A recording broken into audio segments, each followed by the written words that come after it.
السلام عليكم، ازيكم يا بنات؟ اهلا بكم في الجزء الثاني من طريقة عمل الشنطة دي. ان شاء الله انا بنفذ الموديل ده. في الجزء ده ان شاء الله احنا هنعمل ايه، هنعمل العروسة، هنشوف احنا هنعملها ازاي وهنقفل الشنطة مع بعض. آه، عاوزة اقول لكم ان وش العروسة هو مش زيها بالظبط. طبعا الملامح بتغير شكل العروسة. هنا العينين مش واسعة زي الموديل اللي عندنا. ده اول حاجه عندي، انا استخدمت اليز كوتون جولد في الوش. ده خيط ناعم جدا وملمسه حلو وبينفع في البلوزات الصيفي برضو. ممكن نشتغل منه البلوزات الصيفي. بيحتاج ابره ناعمه، خصوصا ما نكون بنشتغل في الاميجرومي او العرايس. انا بدات بثلاث سلاسل وقفلتهم بغرزه منزلقه، وبعدين هطلع غرزه حشو وهشتغل 11 سلسله جوه الحشو، جوه الدايرة اسفة.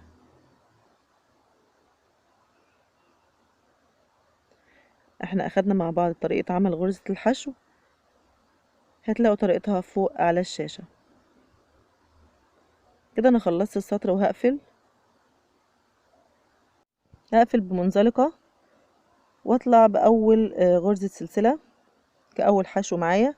تاني دور ان انا هعمل فيه تزايد، يعني كل غرزة معايا هعمل فيها 2 غرزة حشو بالطريقة دي.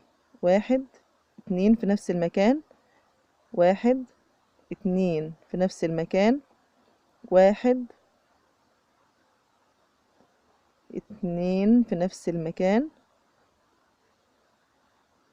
واكمل كل السطر بالطريقه دي. ال11 عندي هيبقوا 22 غرزه. تمام. هقفل بغرزه منزلقه واطلع باول غرزه كاول حشو او اول سلسله كاول حشو، وبعدين السطر ده كله هشتغله بدون اي تزايد. يعني هشتغل كل غرزه غرزه حشو، كل غرزه غرزه حشو. ال 22 معايا اللي كانوا معايا في السطر اللي قبليه هيفضلوا 22 معايا في السطر ده. تمام، يعني سطر هعمله تزايد والسطر اللي بعديه همشي من غير اي تزايد. هكمل السطر بنفس الطريقة. هنا هقفل بغرزة منزلقة، وبعدين السطر اللي بعده هعمل ايه، هعمل 1 غرزة حشو، واللي بعديه هزود 2 تزايد. 1 غرزة حشو والغرزة اللي بعديها 2 في نفس المكان، يعني تزايد في الغرزة اللي بعديها. بنفس الطريقة همشي 1 غرزة حشو والغرزة اللي بعديها 2 غرزة حشو في نفس المكان، 1 غرزة حشو، غرزة حشو في نفس المكان. باقي كل السطر هيبقى بالطريقة دي، وبعدين هقفل. والسطر اللي بعديه هيبقى كله غرزة حشو من غير أي تزايد. أنا بعمل كده ليه؟ عشان أريح الغرز. تمام. السطر الحشو اللي بعمله من غير تزايد ده بريح الغرز فيه. هكمل السطر وبعدين هقفل بغرزة منزلقة. هطلع بسلسلة كأول حشو. السطر ده هيبقى ايه، 2 غرزة حشو، والغرزة اللي بعديها 2 حشو في نفس المكان. بعد كده 1 كمان، وبعدين 2 غرزة حشو في نفس المكان. 1 2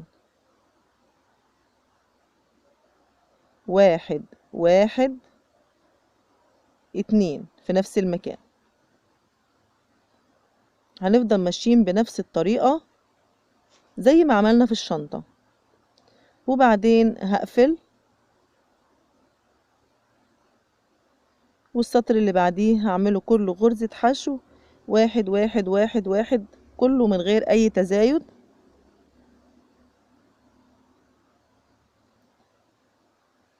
لحد ما أكمل كل السطر.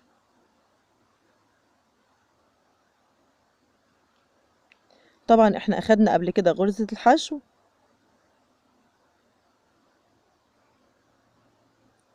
هتلاقوها أعلى الشاشة. هقفل وبعد كده هعمل ايه، هطلع بأول سلسلة كأول غرزة حشو وهشتغل 3 غرزة حشو في التلات غرز الموجودين، وبعدين 2 غرزة حشو في نفس المكان بالشكل ده. هشتغل 1 2 3 من غير تزايد، واللي بعديهم اشتغل فيها 2 غرزة حشو في نفس المكان بنفس الطريقة. 1 2 3، وبعد كده 2 غرزة حشو في نفس المكان. هشتغل بنفس الطريقة لحد ما اخلص السطر. هنا بقفل السطر بغرزة منزلقة واطلع سلسلة واشتغل السطر ده كله بدون اي تزايد. هشتغله كله حشو من غير اي تزايد بالطريقة دي كده.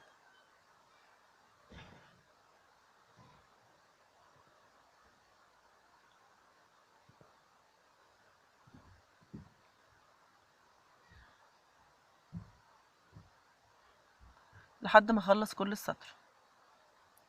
هنا انا خلصت السطر، هقفل بمنزلقة واطلع باول غرزة حشو، وبعدين هشتغل 4 غرزة حشو بدون تزايد، وبعدين 2 تزايد في نفس المكان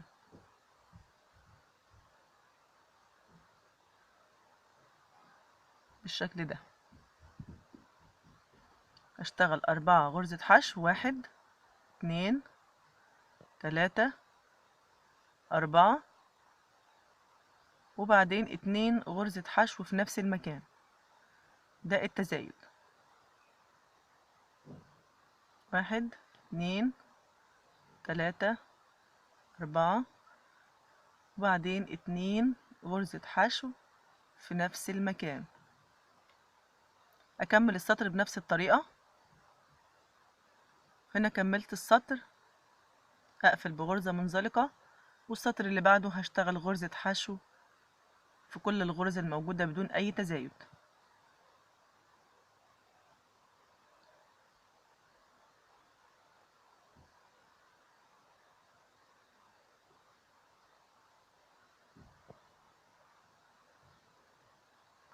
كده خلصت السطر، هقفل بمنزلقة،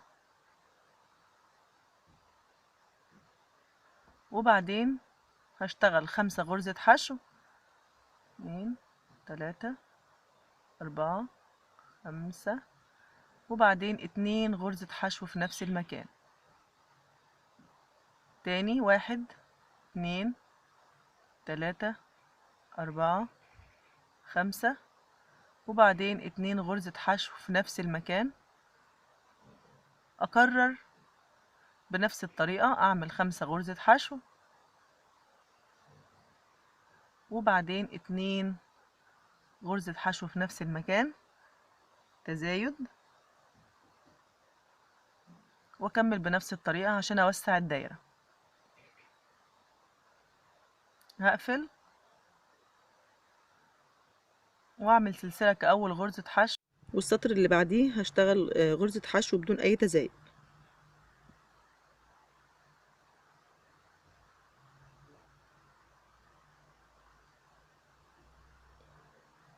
كده خلصت السطر، أقفل بمنزلقة، هطلع بسلسلة كأول غرزة حشو، وبعدين هعمل 6 غرزة حشو، 3 4 5 6، وبعدين 2 حشو في نفس المكان. بنفس الطريقة هكمل السطر. 1 2 3 4 5 6 حشو، والغرزة اللي بعديها هعمل 2 غرزة حشو في نفس المكان. هفضل شغالة كده لحد ما السطر يخلص، وبعدين هقفل بمنزلقة، والسطر ده كله هشتغله حشو بدون أي تزايد.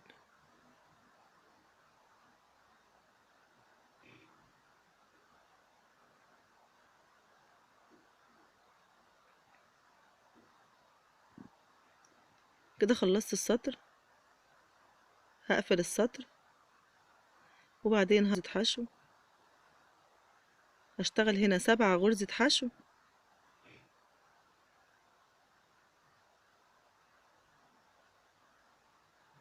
وبعدين 2 غرزة حشو في نفس المكان. اشتغل السطر كله 7 غرزة حشو بدون تزايد، وبعدين الغرزة السابعة الغرزة التامنة هشتغلها 2 غرزة حشو في نفس المكان بنفس الطريقة. 7 غرزة حشو، 2 غرزة حشو في نفس المكان. هكمل كل السطر بنفس الطريقة.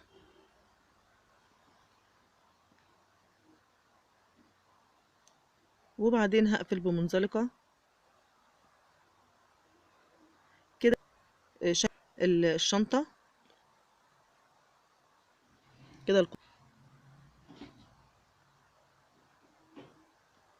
السطور اللي بعد كده بقى هشتغلها كلها غرزة حشو بدون اي يبقى انا وقفت التزايد عند 7 غرزة حشو و2 تزايد. بعد ما قسنا وعرفنا ده على قد القلبة بتاعت الشنطة، خلاص احنا كده وقفنا التزايد، وهنشتغل كل السطور اللي جاية من غير تزايد، يعني حشو عادي بدون اي تزايد بالشكل ده كده.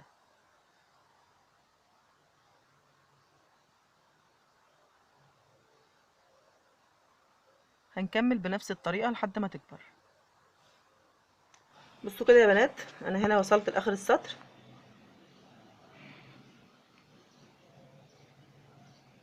هقفل كده. انا عملت 10 سطور من غير اي تزايد، تمام. طيب اخر تزايد عندي انا كنت عاملاه 7 غرز حشو فرداني واتنين تزايد، تمام. هنا 10 سطور حشو بدون اي تزايد. المفروض ان انا هعمل ايه؟ المفروض ان انا عشان اعمل الوش ده هفضل ماشيه زي ما عملت في الشنطه بالظبط، افضل ماشيه كده وبعدين اعمل تناقص واقفل الدايره تاني. بس هنا عشان الوش كبير شويه، انا جاتني فكره ان انا اعملها ان انا هعمل زي دايرتين فوق بعض واقفلهم واعمل الوش من هنا، يعني ارسم هنا العينين يبقى ده الوش بتاعي، تمام. زي كده، زي مثلا جبت دايرتين اهم واعمل دول كده وهقفل من هنا كده واحشي وتبقى هنا الوش بتاعي. فانا هعمل كده زي دي عشان اوفر وقت، تمام. انا كده وصلت ل10 سطور. بعد كده انا هعمل تناقص.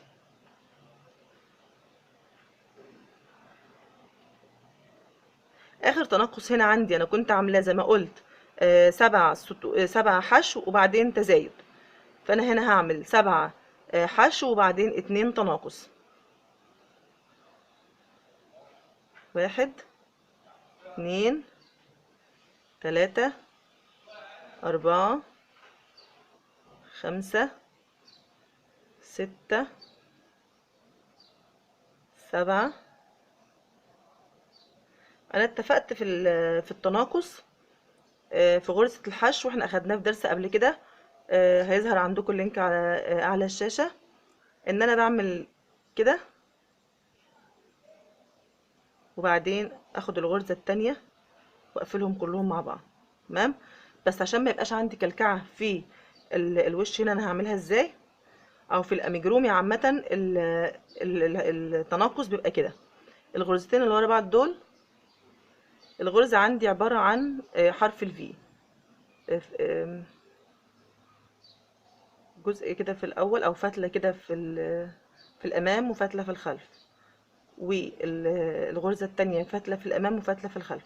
انا هاخد فتلة في الغرزتين دول، الفتلة القدام الاولانية كده اهي، والفتلة التانية اهي مع بعض، بقت عندي غرزة واحدة.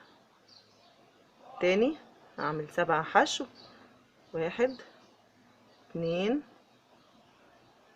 3 4 5 6 7. وبعدين الاتنين اللي بعد كده هعمل التناقص ازاي؟ اخد الفتلة الاولانية اهي والفتلة التانية اهي الاولانية برضو، واشد. تمام. هعملها تاني. دولت ال7 الحشو عملتهم اهو. الاتنين اللي بعد كده اللي في التناقص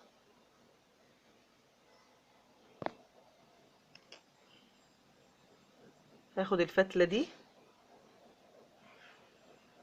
والفتلة اللي بعدها دي مع بعض اهي. الفتلة الاولانية اللي قدام، الفتلة التانية اللي قدام مع بعض بالشكل ده كده. يبقى كده نقصت الاتنين من غير اي كلاكيع. هكمل بقية السطر بالشكل ده وارجع لكم تاني. بالشكل ده كده انا وصلت للنهاية. هقفل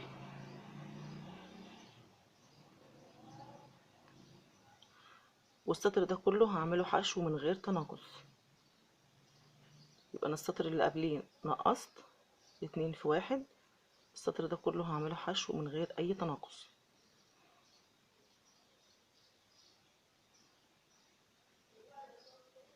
بالشكل ده كده. اكمل السطر وارجع لكم تاني. هنا كده وصلت لاخر السطر. هقفل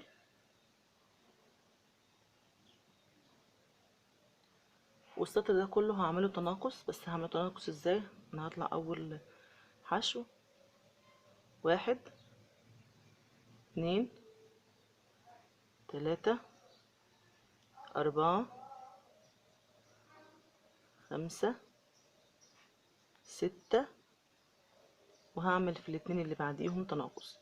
انا السطر اللي قبليه عملت 7 و2 تناقص، السطر ده هعمل 6 و2 تناقص. تاني 1 2 3 4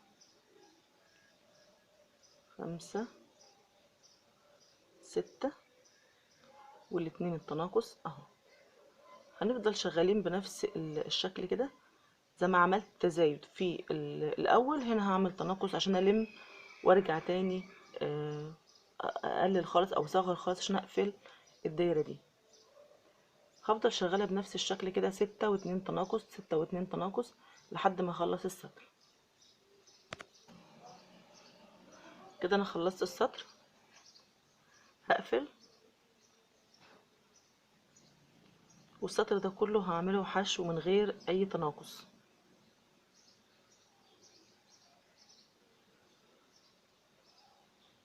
بالشكل ده كده. هفضل شغاله كده من غير اي تناقص عشان الشكل يلم معايا اهو.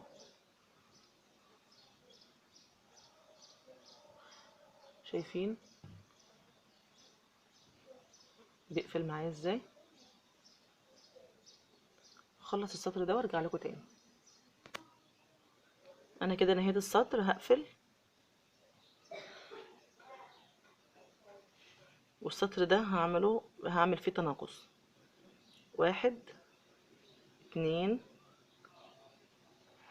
3 4 5 وتناقص 2 تناقص. اخد الفتلة دي والفتلة دي اللي ورا بعض. عملت 5 ليه؟ لان انا السطر اللي قبليه عملت 6 وتناقص، فالسطر ده هعمل. يبقى احنا قلنا السطر اللي قبليه عملنا 6 وتناقص، السطر ده بنعمل 5 وتناقص 1 2 3 4 5 و2 تناقص.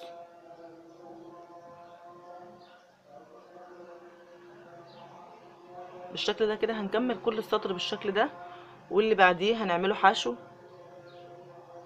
وبعد كده هننقص 4 وتناقص 2 وبعدين هنعمل حشو. هنمشي بنفس الطريقة اللي احنا مشيناها دي زي ما عملنا 7 وتناقص بعد كده حشو بعد كده 6 وتناقص بعد كده حشو بعد كده 5 وتناقص بعد كده حشو. هنكمل لحد ما نوصل لنقفل زي الشكل ده كده. اخلص الشكل وارجع لكم تاني. هنا انا وصلت لحد 1 2 تناقص.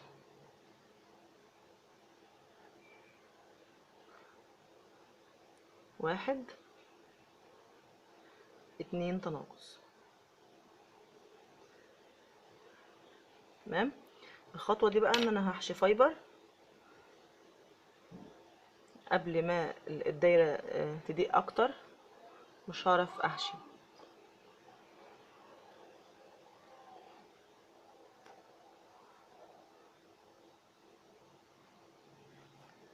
الشكل ده.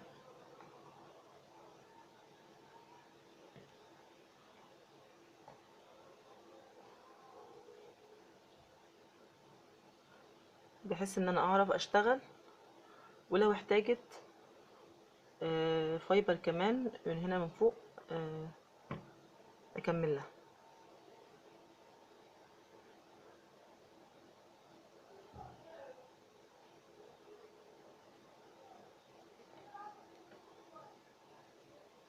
تمام بالشكل ده.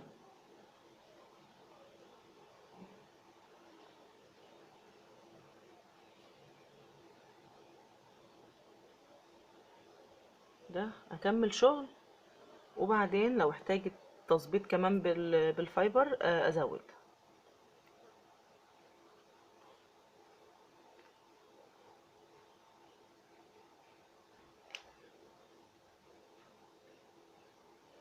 واحد 2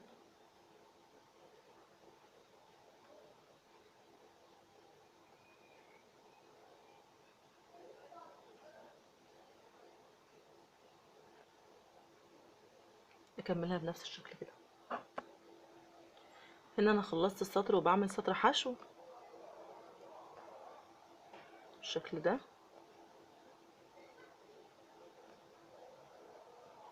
خلص السطر الحشو ده، خلصت وقفلت. هرتفع غرزة حشو. هنا بقى هعمل تناقص 2 مع بعض. لما كنت بعمل تزايد 2 هعمل هنا تناقص 2. 2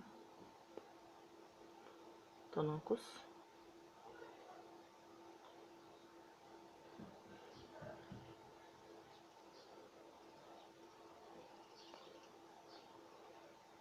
اتنين تناقص.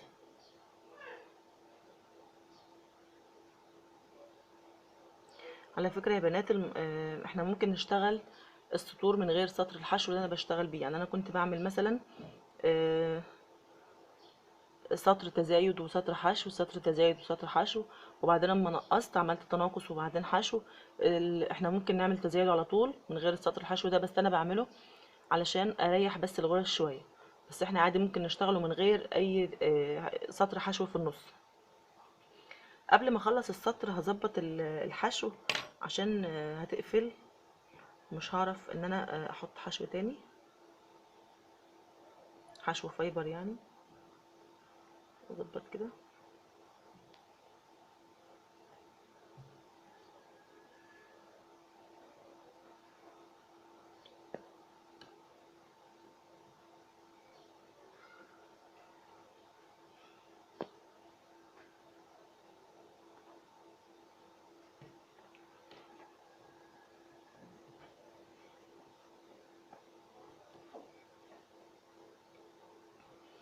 بحيث بقى ان انا هرسم هنا على او انا هعتبر ده كده الوش.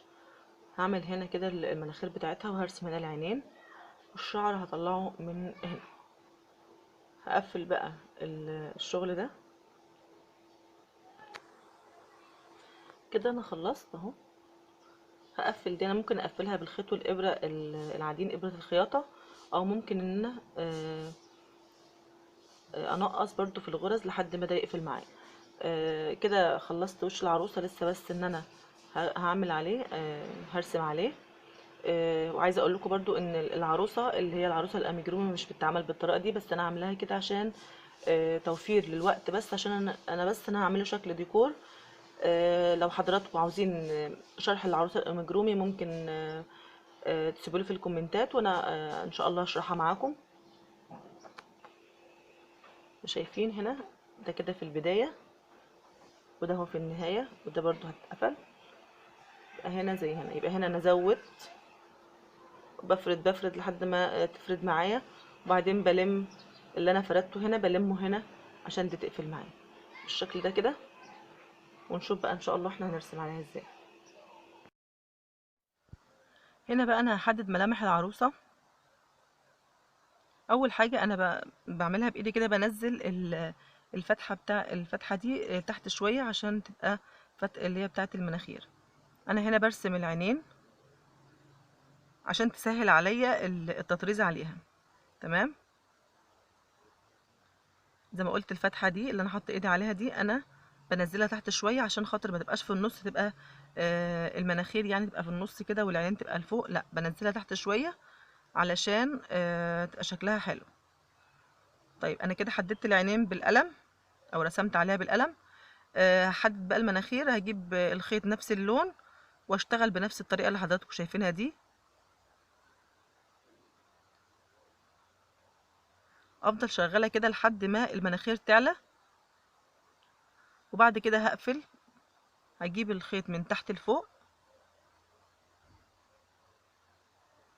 وبعدين خلاص هقفلها لتحت كده. الخيط ده هيتقص. تمام، هاجي بقى هجيب لون اسود عشان احدد العينين. حضراتكم هتشوفوا الطريقة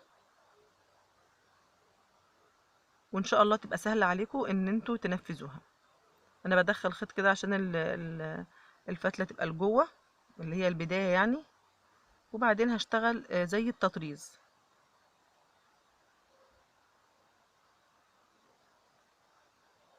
مش هتحتاج شرح كتير، زي ما حضراتكم هتتابعوا الخطوات وتعملوا زيها.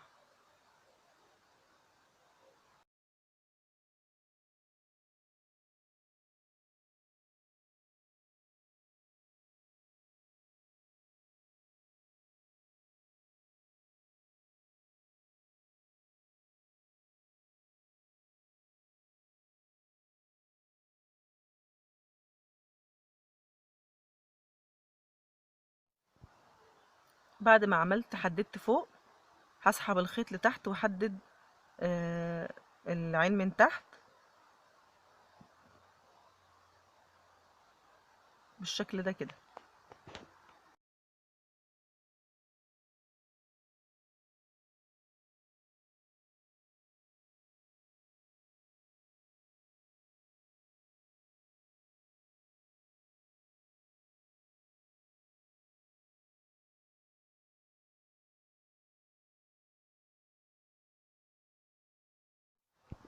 وهعيد عليها مرة كمان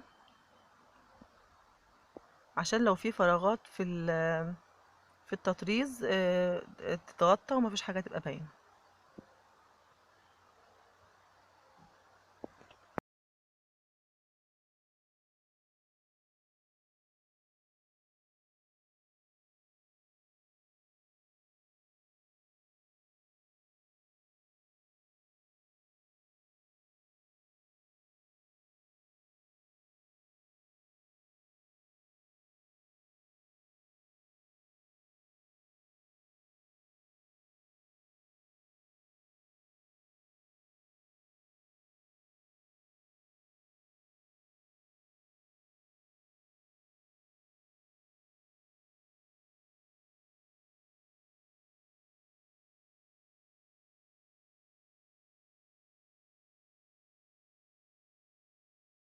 وبعدين هرسم دايرة كده في النص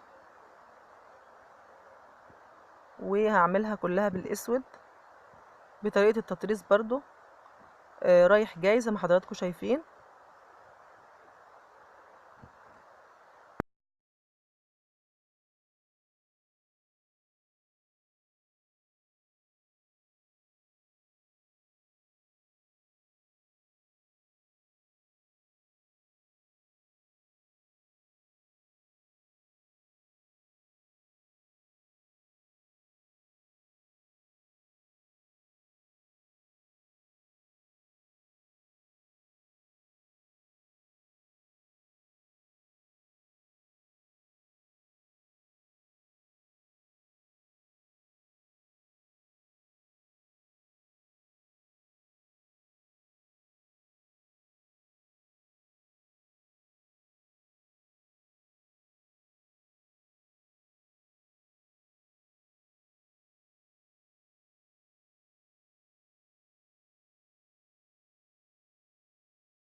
لو هنا باين قدامنا ان في فراغات او في حاجة بنظبطها حسب ما احنا شايفين.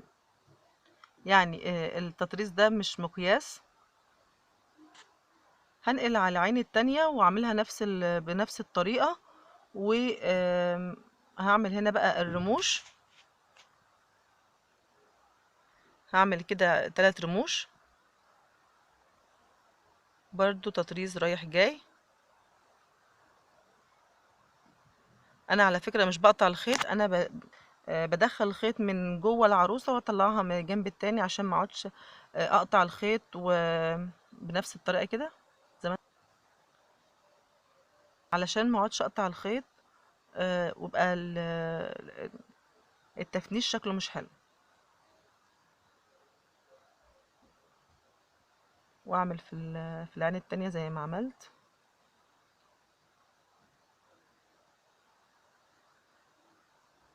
بنفس الطريقة. وبعدين هرسم الحواجب وهشتغل برضو عليها زي نظام التطريز. هطلع كده بالخيط لفوق واشتغل على الحواجب زي ما حضراتكم هتشوفوا دلوقتي.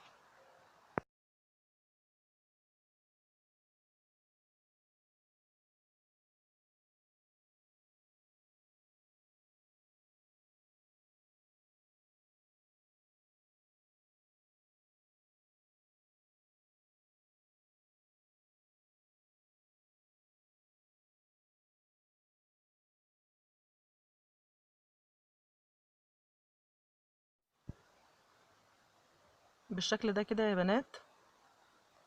وهنشوف تبع ما الشكل مبين قدامنا كان طويل او قصير، او الحاجب يعني طويل او قصير، او محتاج يتزود، او محتاج هو نشتغل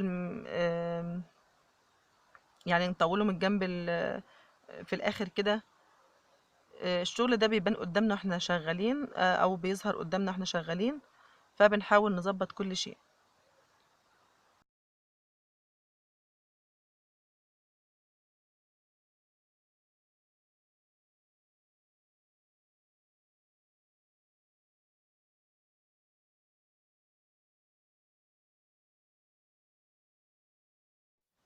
يعني انا ممكن اكون كنت مثلا رسمة حاجة وانا بشتغل بتطلع حاجة تانية خالص، بتبقى تبع الشغل اللي قدامي. اتنقلت على الحاجب التاني وعملته بنفس الطريقة. ناقص بقى اللي هو البق بتاعها هعمله كده زي بق زي اللي هو البق اللي بيضحك.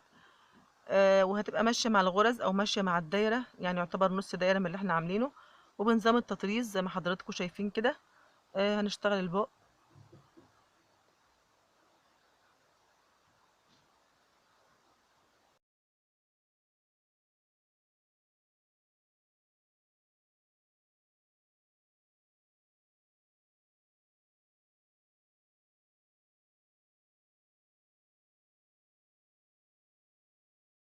وكده ده شكلها بعد ما خلصت. ده كده العروسة بعد ما خلصت. هنعوز بقى نحتاج او هنعمل الشعر بتاعها. انا هعمله من الحتة دي كده، او من الجزء ده من هنا فوق الحاجب على طول. انا كده بالمسافة اقيس طول الشعر اللي انا عايزاه. مثلا هحتاج الطول ده كده 2، لان انا ايوه هتبقى الفتلة مجوز كده علشان انا هعمل الشعر بالطريقة دي كده. تمام. هقيس بقى على كده الخيط كله بنفس الطريقة كده. يعني انا الفتلة دي كلها بقى كده ايه هقص مجموعة من الخصل، خصل الشعر بنفس الطول ده كده. تمام بنفس الطريقة كده اهي.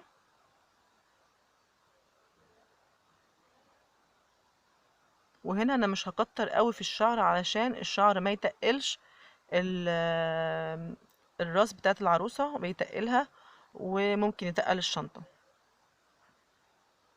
انا بقصها بالطريقة دي كده. انا استعملت اكتر من كده بس انا بوريكم بس انا عملته ازاي. انا استعملت شعر اكتر من كده. وبتقص بالطريقة دي. بقت الخصلة معايا اهي.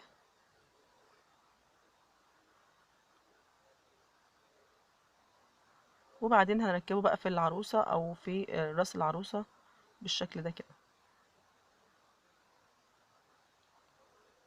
الخصلة هتنيها 2 من النص، وبعدين اشدها كده واعقدها بنفس الشكل كده.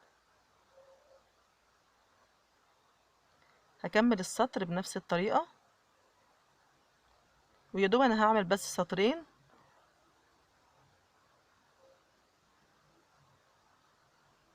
لان طبعا انا مش العروسة شعرها هيجي على الجنب فمش هيغطي الراس كلها. فانا هعمل سطرين من الشعر بالشكل ده، وهعمل الجوانب، وبعدين هتشوفوا حضراتكم هي بتتعمل ازاي.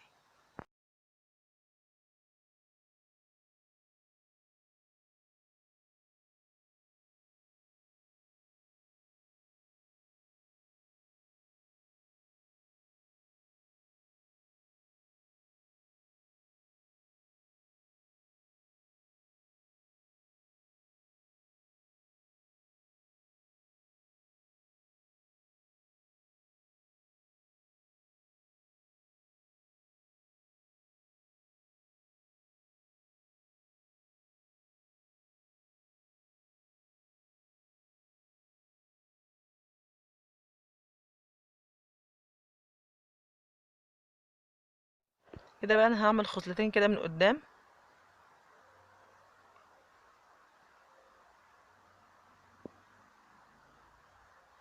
بالشكل ده، وبعدين الشعر العروسة بقى بالشكل ده كده. انا هرفع الشعر كده، وبعدين عشان يثبت انا هلزقه بالشمع من هنا كده، عشان الجزء ده كله هيتلزق على القلبة بتاع الشنطة، فعشان الشعر مبقاش مضايق بالشكل ده كده.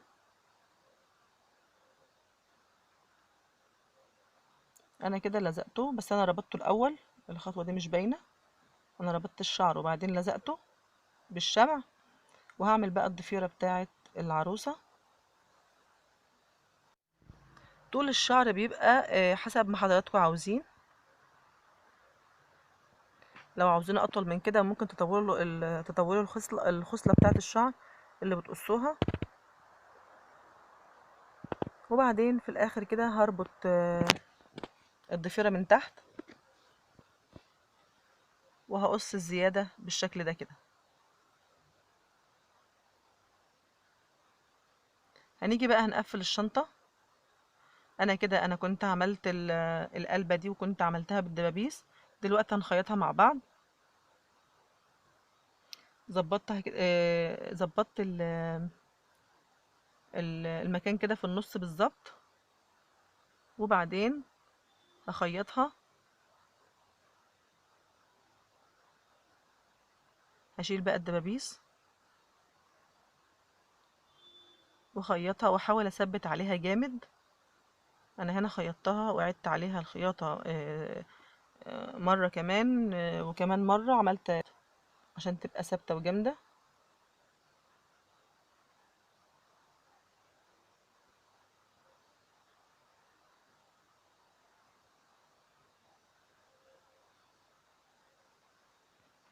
احاول اظبطها عشان ما يبقاش مايلة. عندي السطور قدامي فبظبطها على السطر بالظبط عشان ما تملش كده او كده.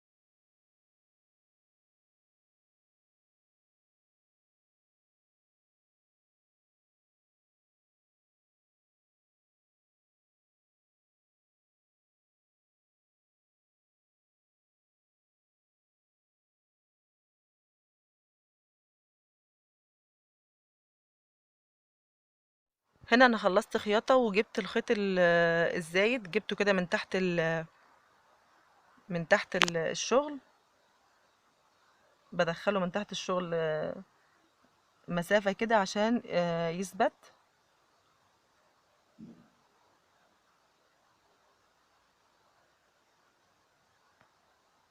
وبعدين هقصه. كل ده هيتنضف، هنضفه بالإبرة. هنيجي بقى عشان نركب دراعات الشنطة. ده الدراع اللي انا عاملاه، زي ما قلت لكم انا عملت سلسلة طويلة بالطول اللي انا عاوزاه، وبعدين مليتها حشو. هاجي كده بالنص كده بالظبط زي ما حضراتكم شايفين، وهخيط من هنا ومن هنا عشان دي تبقى الايد اللي بتاعت الشنطة اللي اشتغلتها من فوق، او اللي بتتشال بيها من فوق بالشكل ده كده. انا خيطت الجزء ده برضو 3 مرات رايح جاي علشان تبقى قوية يعني وتبقى متينة.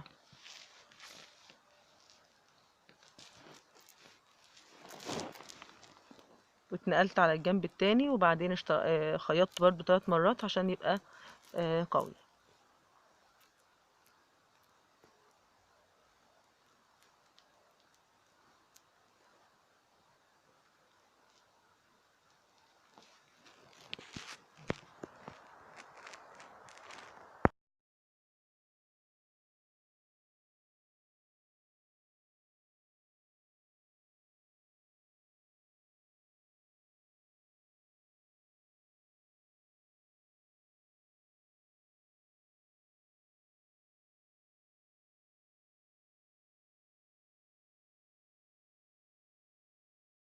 معانا الايد بالشكل ده كده. وطبعا انا دخلت الخياطة جوه برضو جوه الشنطة. هاجي بقى عشان اخيط الايد من تحت او الدراع من تحت، كله دخلته جوه الشنطة من جوه، يعني شديته بالابرة ودخلته جوه الشنطة وخفيته خالص بالشكل ده كده. تمام. انا حددت السطر اللي هو الاخير من غرزة الحشو، اللي هو بعد الزيادة على طول، وخيطتها. والجنب التاني برضو همشي بالسطر بالظبط، وهحدد عشان يبقوا الاتنين متساويين، ميبقاش واحدة يعني ايه اعلى من واحدة. كده خيطت بالشكل ده كده، ثبت جامد، خيطتها كام مرة. وبعدين من جوه كده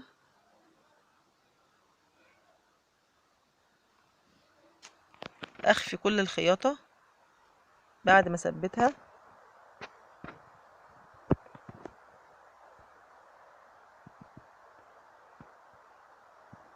بالشكل ده كده زي ما انتم شايفين. بمشي بالإبرة شوية كده وبعدين اقطع الخيط عشان شغلي يبقى نضيف، ميبقاش فيه حاجات زايدة. كل ده بدخله بالإبرة برضو، وبعمله هنا برضو. نضفت فوق ونضفت تحت ونضفت آه، الخيوط اللي طالعة من الشنطة، علشان التفنيش أهم حاجة في الشغل. هنا بقى هحط الخرزتين دول عشان يقفلوا، وبعدين هعمل عليهم عقدة عشان ما يقعوش.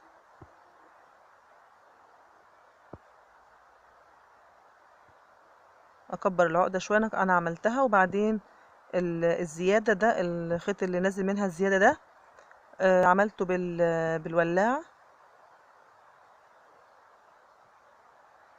قصيته وعملته بالولاعة علشان الخرز ما ينزلش.